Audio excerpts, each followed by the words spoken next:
नमस्कार दोस्तों। आज हम देखेंगे 10 अगस्त 2018 में पूछे गए रेलवे एएलपी टेक्नीशियन के साइंस के क्वेश्चंस जो थर्ड शिफ्ट में पूछे गए थे। तो इस शिफ्ट का फर्स्ट क्वेश्चन पढ़ते हैं। The amount of BaSO4 formed on mixing an aqueous solution of 2.08 gram of BaCl2 and excess of dilute H2SO4 is. ये बोल रहा है कि अगर 2.08 ग्राम BaCl2 के अंदर अगर अधिकता में H2SO4 मिलाया जाए तो कितना BaSO4 बनेगा। तो सबसे पहले तो BaCl2 और H2SO4 की रिएक्शन करवाते हैं। तो यहाँ लिखते हैं BaCl2 प्लस H2SO4, इससे क्या बनेगा BaSO4 और HCl। अब देखो यहाँ पर BaSO4 बनेगा, ये तो क्वेश्चन में दे रखा है, लेकिन HCl कैसे बना और इसके 2 मोल कैसे आए ये हमें मालूम चलेगा इस इक्वेशन को बैलेंस करने से। तो देखो इधर एक Ba है और इधर भी एक Ba है, तो ये तो बैलेंस्ड है। और इधर 2Cl2 है, 2Cl है, और इधर भी एक Cl और इधर 2 लगा दिया HCl के फ्रंट में, तो 2Cl भी बैलेंस हो गया। और इधर 2 हाइड्रोजन के एटम है और इधर भी 2 हाइड्रोजन के एटम है 2H, तो ये भी बैलेंस्ड है। और इधर एक सल्फर का एटम है और इधर भी एक सल्फर का एटम है, तो ये भी बैलेंस्ड है। और इधर 4 ऑक्सीजन के एटम है और इधर भी 4 ऑक्सीजन के एटम है, तो ये पूरी इक्वेशन बैलेंस्ड है। अब देखो हमें क्वेश्चन में बोल रहा है कि 2.08 ग्राम BaCl2 का यूज़ करके कितना BaSO4 बना सकते हैं। तो ये BaCl2 की क्वांटिटी कितनी दे रखी है 2.08 ग्राम, और BaSO4 की कितनी निकालनी है हमें।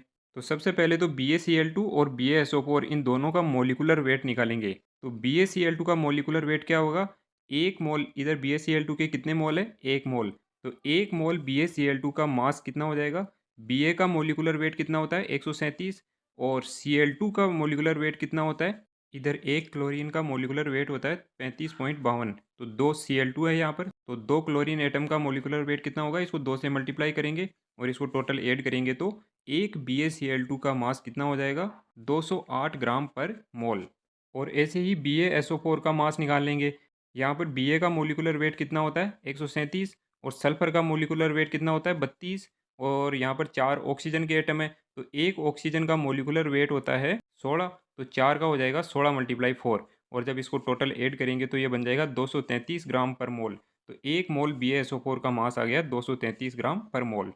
अब देखो यहाँ पर 1 मोल BaCl2 का मास कितना है 208, तो 208 ग्राम पर मोल BaCl2 से हम कितना BaSO4 बना सकते हैं 233 ग्राम पर मोल।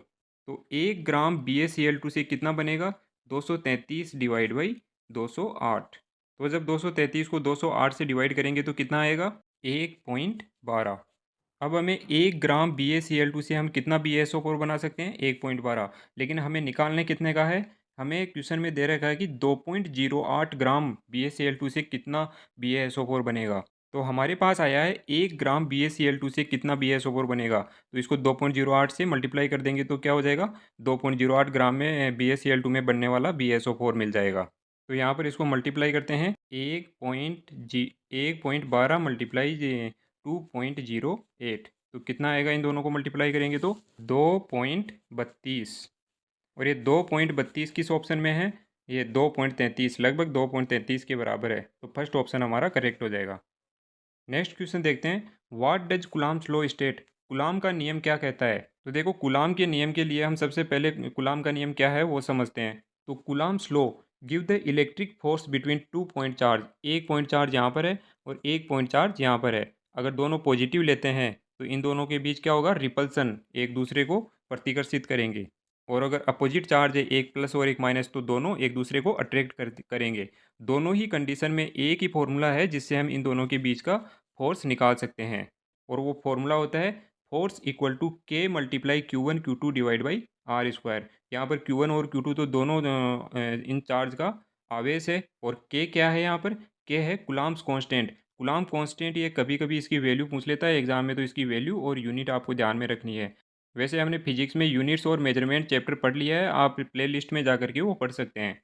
और आर क्या है, आर है इन दोनों चार्ज के बीच की डिस्टेंस।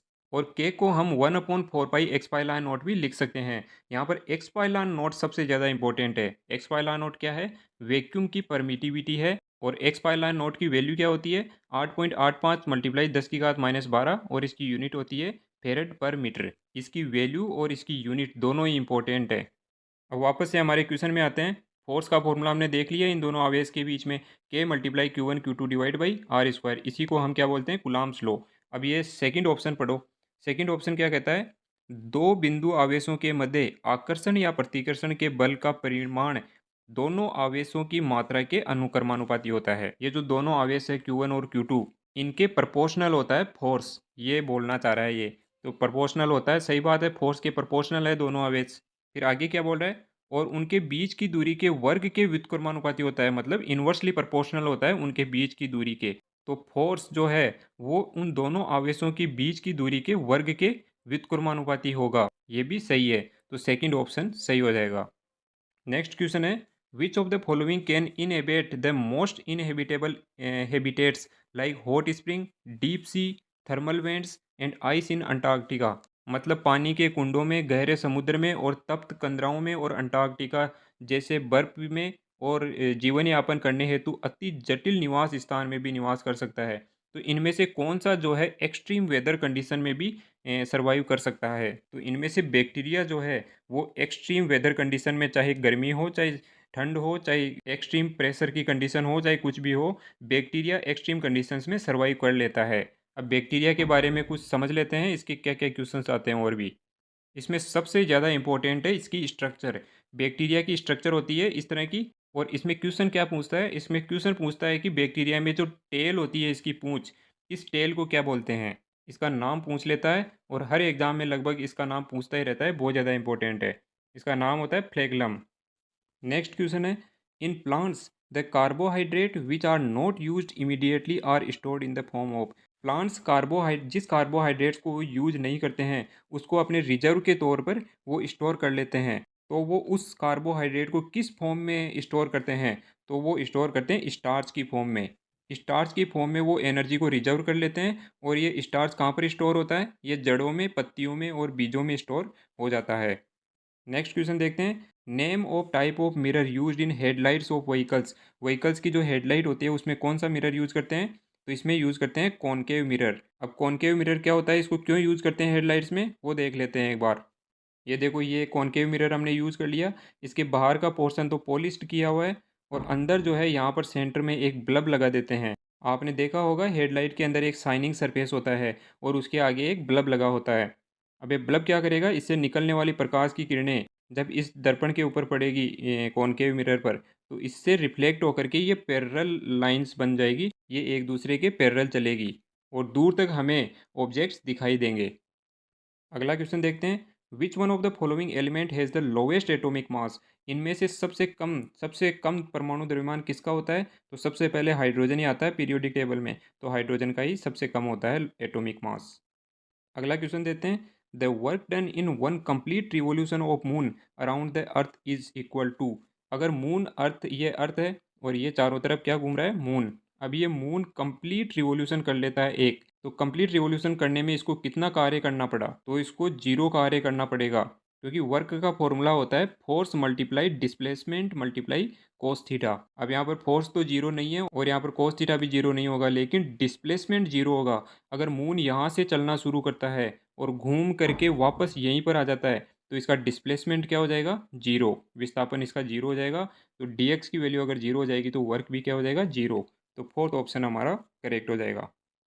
नेक्स्ट क्वेश्चन है, is not an endocrine gland in humans. इनमें से कौन सी एंडोक्रीन ग्लैंड नहीं है, तो एंडोक्रीन ग्लैंड क्या होती है, जो सीधे ही ब्लड के अंदर हार्मोन को रिलीज कर देती है। तो इसके अंदर कुछ एग्जाम्पल भी दिए हुए हैं एंडोक्रीन ग्लैंड और एक्सोक्रीन ग्लैंड के। तो एंडोक्रीन ग्लैंड्स के एग्जाम्पल तो क्या होते हैं, thyroid gland, adrenal, testis, ovaries और पेनक्रियाज, ये सब होती है एंडोक्रीन ग्लैंड्स। और एक्सोक्रीन ग्लैंड कौन सी होती है, sweat glands, salivary, sebaceous gland, mammary glands और पेनक्रियाज। तो ये आपको ध्यान में रखनी है कौन सी है एंडोक्रीन है और कौन सी एक्सोक्रीन है। इसमें एक चीज़ का ध्यान रखना, जो पेनक्रियाज है वो एक्सोक्रीन ग्लैंड की तरह भी काम करती है और एंडोक्रीन ग्लैंड की तरह भी काम करती है। तो हमें क्वेश्चन पूछा था कि इनमें से कौन सी एंडोक्रीन ग्लैंड नहीं है, तो पिट्यूटरी ग्लैंड तो एंडोक्रीन ग्लैंड है, पीनल ग्लैंड ये भी एक एंडोक्रीन ग्लैंड है, एड्रिनल ग्लैंड ये भी एंडोक्रीन ग्लैंड है, लेकिन लीवर जो है वो एक्सोक्रीन ग्लैंड है। इन ऑप्शंस के अलावा कुछ एग्जाम्पल ये भी दिए हुए हैं, ये भी आप याद रखना। नेक्स्ट क्वेश्चन है, which of the following does not act as both metal and non metal. देखो मेटल और नॉन मेटल दोनों की तरह कौन सा इनमें से काम नहीं करता है। तो मेटल और नॉन मेटल दोनों की तरह काम करने वाले कौन से एलिमेंट होते हैं पीरियोडिक टेबल में, वो होते हैं मेटेलॉइड्स। ये पीरियोडिक टेबल देखो एक बार यहाँ पर, तो इसके अंदर मेटेलॉइड्स कौन कौन से होते हैं, एक तो boron, silicon, germanium, arsenic, antimony, tellurium, polonium. ये 7 एलिमेंट्स होते हैं जो कि मेटलॉइड्स होते हैं। इनके इस साइड में तो होती है मेटल्स और इस साइड में होती है नॉन मेटल्स, और ये बीच में आ गए मेटेलॉइड्स। तो ये मेटलॉइड्स मेटल्स और नॉन मेटल्स दोनों की तरह काम करते हैं। तो उन 7 एलिमेंट्स में से ऑप्शन में कौन सा नहीं है, बिस्मिथ, क्योंकि आर्सेनिक, जर्मेनियम, बोरॉन ये तीनों ही मेटलॉइड्स है, लेकिन बिस्मिथ मेटलॉइड नहीं है। तो हमारा करेक्ट आंसर होगा बिस्मिथ। ये गलत आंसर दिया था आरआरबी ने, इसका बोरॉन नहीं होगा, इसका करेक्ट आंसर होगा बिस्मिथ। नेक्स्ट क्वेश्चन है, the process of taking up a permanent shape, size and function to form a permanent tissue is called. स्थायी उत्तक बनाने के लिए परमानेंट शेप, साइज और फंक्शन अपनाने की क्रिया को क्या बोलते हैं, इसको बोलते हैं हम विभेदन या डिफ्रेंसिएशन। डिफ्रेंसिएशन प्रोसेस के दौरान सेल्स क्या करती है, आपस में जुड़कर एक स्पेसिफिक टिश्यू बना लेती है जो एक विशेष कार्य करने के लिए तैयार हो जाता है। नेक्स्ट क्वेश्चन है, ammonium nitrate on thermal decomposition produce. जब अमोनियम नाइट्रेट को हम गर्म करेंगे तो इसमें से क्या बनेगा। तो सबसे पहले तो इसकी रिएक्शन देखो, अमोनियम नाइट्रेट का फॉर्मूला क्या होता है, NH4NO3 सॉलिड स्टेट में, और जब इसको गर्म करेंगे, हीट करेंगे, तो ये किस किस में टूट जाएगा, N2O और 2H2O। यहाँ पर N2O क्या है, नाइट्रस ऑक्साइड, जो कि एक गैस फॉर्म में होता है, और H2O भी क्या बनेगा, गैस गैस फॉर्म में बनेगा इसमें। तो हमारे पास प्रोडक्ट बने N2O और H2O। अब ऑप्शन देखो, फोर्थ ऑप्शन में दिया है N2O और H2O बनेंगे। नेक्स्ट क्वेश्चन है, which one of the following triad represents Dobereiner triad. इनमें से डोब्रेनर ट्राइड को कौन सा रिप्रेजेंट करता है। देखो डोब्रेनर ट्राइड्स क्या होते हैं, जब एलिमेंट्स को एटॉमिक मास के बढ़ते हुए क्रम में अरेंज करते हैं तो इसमें लगातार आने वाले 3 एलिमेंट्स की केमिकल प्रॉपर्टी सेम होती है।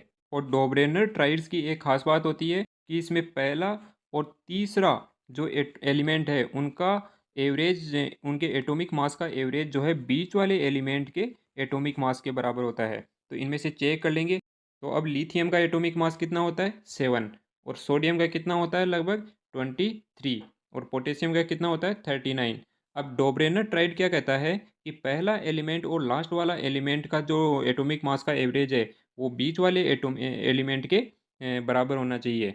तो 39 और 7 कितना होता है 46।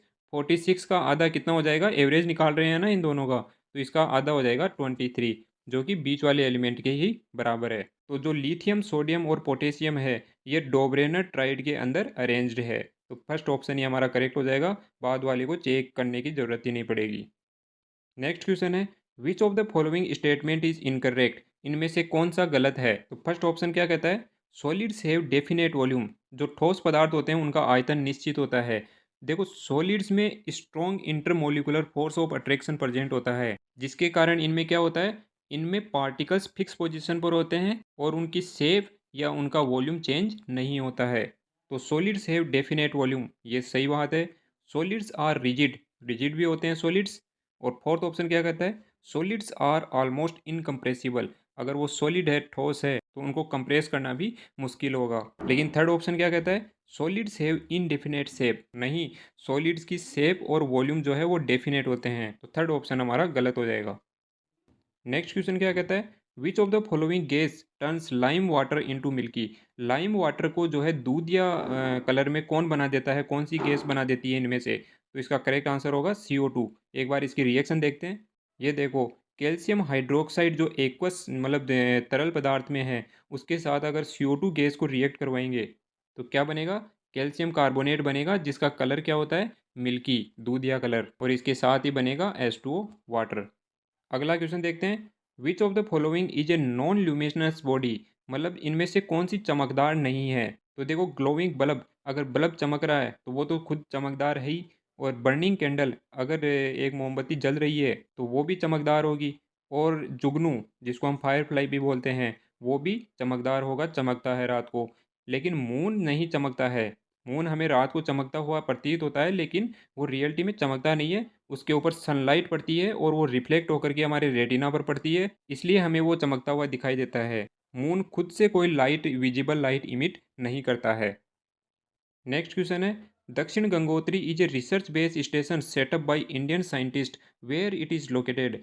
दक्षिण गंगोत्री नाम का एक रिसर्च स्टेशन है जो इंडिया ने कहाँ पर स्थापित कर रखा है? अंटार्कटिका में स्थापित कर रखा है। देखो अंटार्कटिका में 3 स्टेशन है टोटल इंडिया के। पहला है दक्षिण गंगोत्री जो 1984 में स्थापित किया गया था, और दूसरा है मैत्री जो 1989 में एस्टिब्लाइज किया गया था, और फिर लास्ट में अभी तीसरा कौन सा है? भारती स्टेशन जो 2012 में स्थापित किया गया था। और ये अंटार्कटिका में किस पहाड़ी पर स्थापित किया गया है? लार्सेमान पहाड़ी पर। नेक्स्ट क्वेश्चन है, the SI unit of electric charge is. Electric charge की एसआई यूनिट क्या होगी? ये हमने कंप्लीट जितने भी यूनिट्स है वो हमने फिजिक्स के यूनिट्स और मेजरमेंट चैप्टर में पढ़ लिए हैं, आप प्लेलिस्ट में जा करके पढ़ सकते हैं। तो इलेक्ट्रिक चार्ज की एसआई यूनिट होती है कूलाम। ओम जो है वो रेजिस्टेंस की यूनिट होती है। वोल्ट वोल्टेज की यूनिट, इलेक्ट्रिक पोटेंशियल की यूनिट होती है। एम्पियर इलेक्ट्रिक करंट की यूनिट होती है। तो electric charge unit coulomb is the correct answer. Next question है, which of the following is not the property of ionic compound. इनमें से कौन सी एक आयोनिक कंपाउंड की प्रॉपर्टी नहीं है? तो देखो आयोनिक कंपाउंड की अगर कोई भी प्रॉपर्टी पूछे तो आप एक NaCl का एग्जांपल ले लेना। NaCl क्या है? एक लवण, नमक। अब नमक, ये NaCl एग्जांपल लेकर के और ऑप्शन पढ़ते हैं। Soluble in water and insoluble in petrol. जो नमक होता है वो वाटर में तो घुल जाता है, हमने गोल करके देखा हुआ है, तो वाटर में तो सोल्यूबल है। लेकिन इनसोल्यूबल इन पेट्रोल, पेट्रोल में नमक नहीं घुलता है, NaCl नहीं घुलता है। क्योंकि वाटर तो एक पोलर सॉल्वेंट है और पेट्रोल जो है एक नॉन पोलर सॉल्वेंट है। नॉन पोलर सॉल्वेंट होने के कारण इसमें NaCl नहीं घुल पाता। Second option, high melting and boiling points. जो लवण जो आयनिक कंपाउंड्स होते हैं उनका मिल्टिंग पॉइंट और बॉइलिंग पॉइंट हाई होता है। और फोर्थ ऑप्शन क्या कहता है? Solid and hard. आयनिक कंपाउंड जो है वो सॉलिड और हार्ड भी होते हैं। लेकिन थर्ड ऑप्शन गलत है, low melting and boiling point. इनका मिल्टिंग पॉइंट और बॉइलिंग पॉइंट हाई होता है, ना कि कम। नेक्स्ट क्वेश्चन है, the second equation of motion gives the relation between. Second equation of motion कौन सी होती है? S equal to u t plus 1/a t²। अब इसमें S तो है डिस्टेंस या पोजीशन भी इसको बोल सकते हैं हम, और A क्या होता है? एक्सलेशन, और T होता है टाइम। अब देखो इक्वेशन ऑफ मोशन के अंदर हमने पिछले वीडियो में भी बात की थी कि इक्वेशन ऑफ मोशन तभी एलिजिबल है, तभी एप्लीकेबल है अगर एक्सलेशन कांस्टेंट हो। तो एक्सलेशन तो कांस्टेंट होगा, और फिर इसमें चेंज क्या होगा? टाइम। तो पोजीशन के साथ अगर टाइम चेंज हो रहा है तो सेकंड इक्वेशन ऑफ मोशन हमें किसके बीच में रिलेशन बताएगी?